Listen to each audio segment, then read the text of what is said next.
वे कौन थी और उसे क्या हुआ था। Hi guys, welcome back to my channel. आज की प्रेजेंटेशन है वे कौन थी, एक अद्भुत कहानी। ऐसा क्या हुआ था जो 2 मंथ्स प्रेग्नेंट लेडी को खून किया गया था? यह जानने के लिए आप इस वीडियो को पूरा जरूर देखें। मूवी की शुरुआत में हम एक शराबी को देखते हैं जो एक लाश को ठिकाने लगाने की कोशिश करता है, पर उसे एक झुमका मिलता है और उसे वे अपने पास रख लेता है, पर उसकी भी मौत हो जाती है। इधर एक लड़का शोभिक चेयर पर बैठकर अपने मोबाइल पर न्यूज देख रहा होता है और न्यूज से उसे पता चलता है कि आज की सुबह की किरण निकलने से पहले हुई गांधी रोड पर एक सनसनी हादसा। बीच सड़क पर मिली एक अनजान व्यक्ति का लाश जिसका कोई अता पता नहीं है और उस लाश के पास पाया गया एक सोने का झुमका। फिर कुछ पल बाद शोभिक का भाई उज्जवल आता है। शोभिक शॉक्ड होता है। शोभिक अपने भाई उज्जवल से पूछता है, इतनी जल्दी लौट आए? उज्जवल बताता है, बंटी तो घोड़ा बेचकर सो रहा था। फिर अचानक से उज्जवल के पॉकेट से एक झुमका गिरता है जिसे देखकर शोभिक बहुत घबरा जाता है क्योंकि झुमके का न्यूज शोभिक थोड़ी देर पहले ही सुना था। शोभिक के पूछने से उज्जवल बताता है, ये झुमका बंटी की मॉम का है, वे जस्ट फोटोशूट के लिए लाया है। शोभिक पूछता है, तुम्हें कोई मुजरा करना है क्या? वे कोई जवाब नहीं देता है। इधर ब्लैक कपड़ों में कोई सुनसान जगह पर फोटोशूट कर रहा होता है, पर एक लड़की की देखने की वजह से वे गायब हो जाता है। आगे हम देखते हैं कि शोभिक उज्जवल की रूम में बिस्किट लेकर जाता है, पर उज्जवल की फितरत बहुत बदल जाती है और बहुत अजीब आवाज में कहता है, क्या तुम मेरी मदद करोगे ना? तुम्हें मेरी मदद करनी पड़ेगी। शोभिक उज्जवल के हाथों से झुमका लेकर फेंक देता है, फिर वे शांत हो जाता है। फिर उज्जवल बताता है कि ये झुमका बंटी की मॉम का नहीं है, मुझे ये झुमका गांधी रोड से मिला था। शोभिक पूरा कंफ्यूज हो जाता है और शोभिक डिसाइड करता है इस झुमके को गांधी रोड पर ही फेंक कर आएंगे। पर इसी बीच उज्जवल कपड़े चेंज करने की बातें करता है क्योंकि यदि रास्ते में लड़की मिल गई तो फिर क्या होगा। उज्जवल कपड़े चेंज करते ही दोनों भाई गांधी रोड की ओर चले जाते हैं। शोभिक झुमके के बारे में पूछता है, पर दोनों भाइयों के पास झुमका नहीं होता है। शोभिक रिटर्न घर झुमका वापस लाने के लिए जाता है। उज्जवल गांधी रोड पहुंचता है, तभी एक लड़की उसे पीछा करती है। उज्जवल उससे पूछता है, तुम मेरी पीछा क्यों कर रही हो? तभी वे बताती है, मैंने कुछ नहीं देखा, तुम मर्डर स्पॉट पर फोटो खींच रहे थे। उज्जवल शॉक्ड हो जाता है। वे लड़की उसे क्रिमिनल कहते हुए बताती है, मैं सब कुछ पुलिस को इन्फॉर्म कर दूंगी। तभी शोभिक वहाँ पर आता है और उज्जवल को हक करते हुए बहुत अजीब आवाजों में कहता है, तुम मेरी मदद करोगी ना?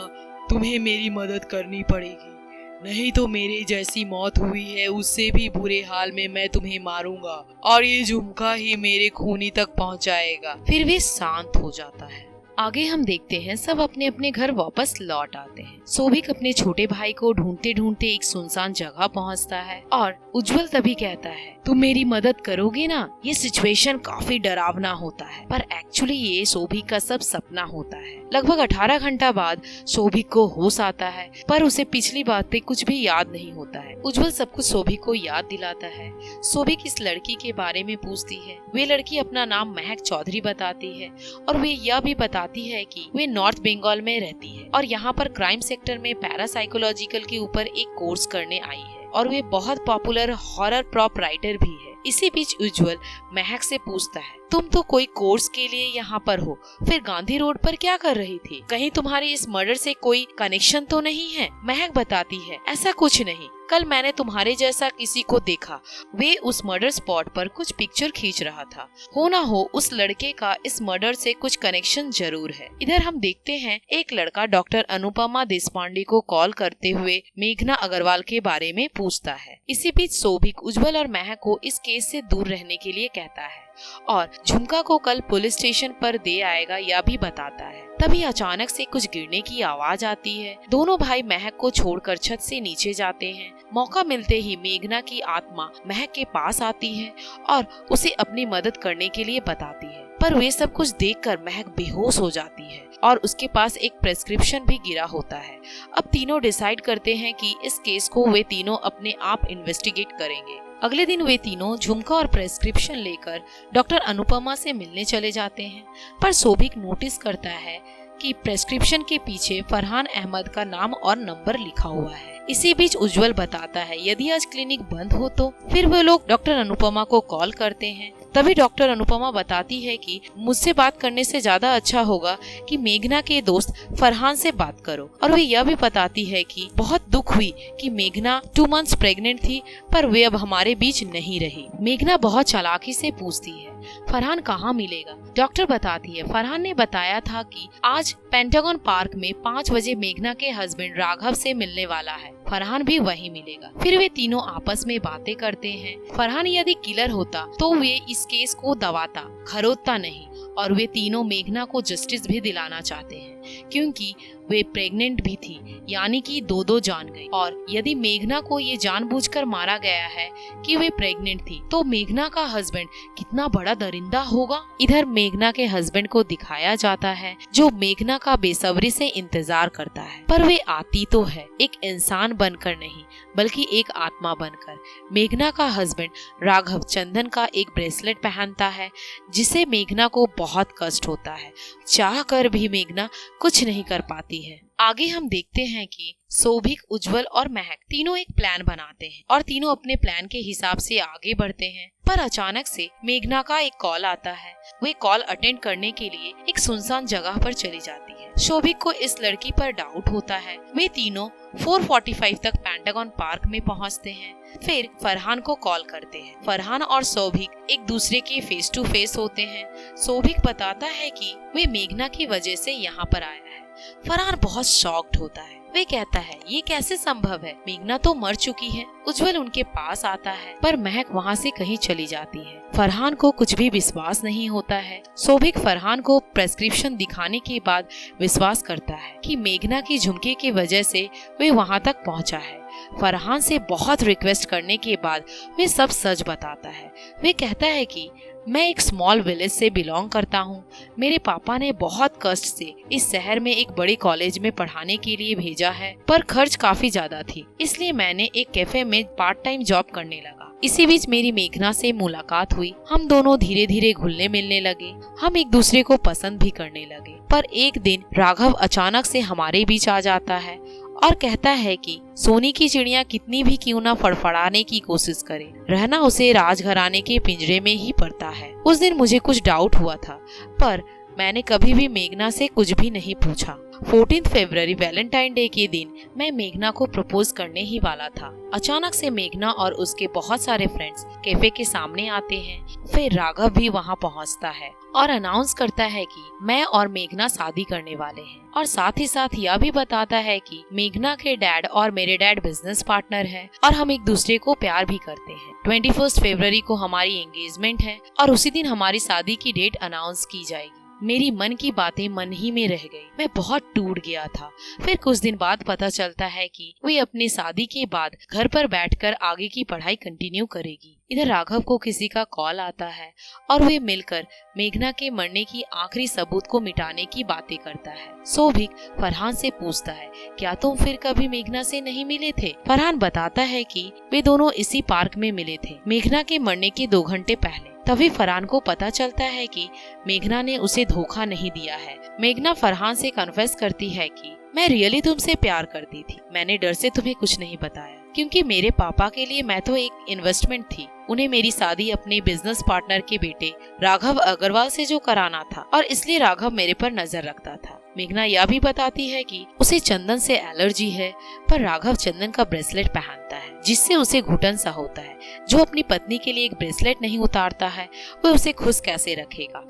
मेघना 2 मंथ्स प्रेग्नेंट थी, यह भी वे बताती है, पर मेघना गुड न्यूज राघव को नहीं बताना चाहती है। फरहान समझाता है कि कोई भी ऐसा इंसान नहीं है जो अपने बच्चे से मुंह मोड़ ले। मेघना के पास फोन ना होने के कारण मेघना फरहान का नंबर उसी प्रेस्क्रिप्शन पर लिखवाती है। फिर दोनों घर वापस लौट जाते हैं। पर दुख की बात है कि जब मेघना और फरहान दोनों एक साथ थे, राघव ने सब कुछ देख लिया था। 5 बजने वाला होता है।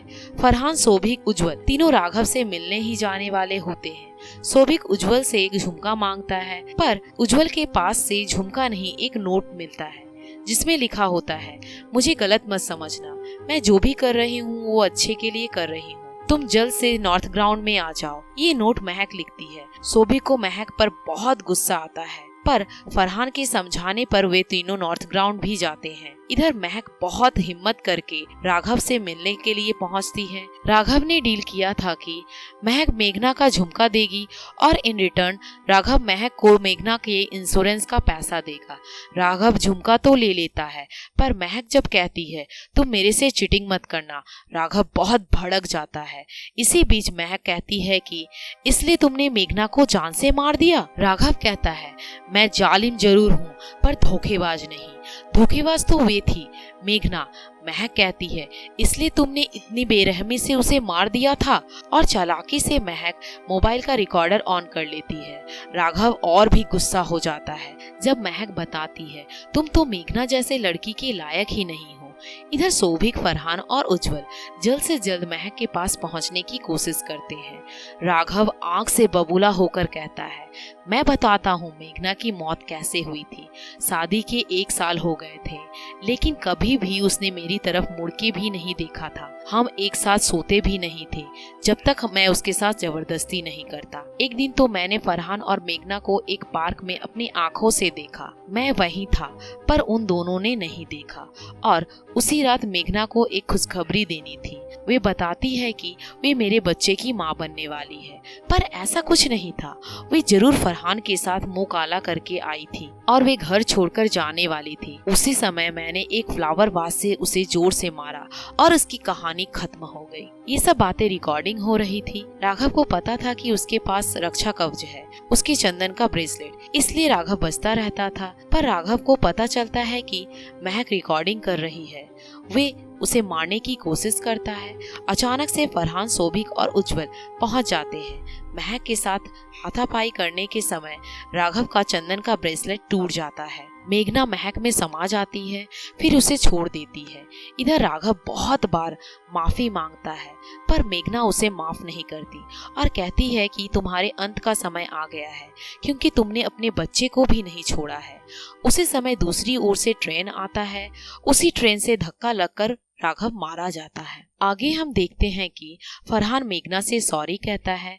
मेघना कहती है मैंने अपनी लाइफ के जो भी खुशी के 2 पल जिए हैं वे सिर्फ तुम्हारे लिए। हम शायद एक ना हो सके, पर यादें हमें तो अलग नहीं कर सकते हैं और मुझे अब जाना होगा। सौभिक, उज्जवल और महक को मेघना थैंक यू कहते हुए वहाँ से गायब हो जाती है। पर सौभिक और उज्जवल बहुत शॉक्ड होते हैं, क्योंकि महक बताती है कि महक और फरहान दोनों चाइल्डहुड फ्रेंड थे।